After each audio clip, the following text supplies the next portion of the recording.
سلام، روزتون بخیر. امیدوارم که حالتون خوب باشه. خب اینجا یه مجموعه گاوداریه که برای تولید خوراک دامشون از یه دستگاه آسیاب بالابر و میکسر استفاده میکنن.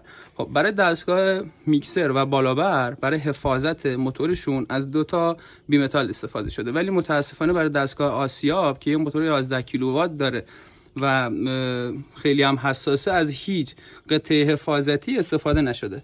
ما قرار این کنترل بار رو براشون نصب کنیم، تستش هم براتون میگیرم. تفاوت کنترل بار رو بیمتال هم حتما اگر وقت شد براتون توضیح میدم. اینجا یه مشکل دیگه ای که هست، از یه فیوز C50 برای این دستگاه استفاده شده که خارج از این که خیلی خیلی زیاده برای این دستگاه، یکی از خروجیاش هم سوخته. متاسفانه که فیوز تک فاز براش قرار دادن که این فیوز هم باید حتما عوض بشه که مشکلی پیش نیاد. کنترلر اینجا براشون نصب شد چون به دستگاه نیاز داشتن الان، ولی خب سر فرصت مناسب حتما باید تابلو به نظم خاصی برسه، هم سیم کشیاش هم جایگذاری قطعات. و این بیمتالی هم که زحمت کشیدن استاندارد نبوده و با سیم وصل کردن تعویض بشه، و همچنین فیوز بالا.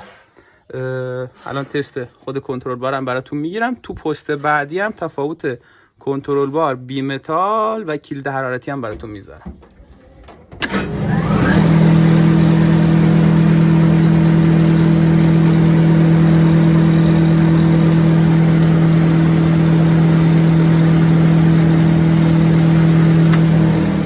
ما دیلیش رو روی 5 ثانیه قرار دادیم به محضی که به دستگاه اضافه بار بکشه بعد از 5 ثانیه قطع میکنه.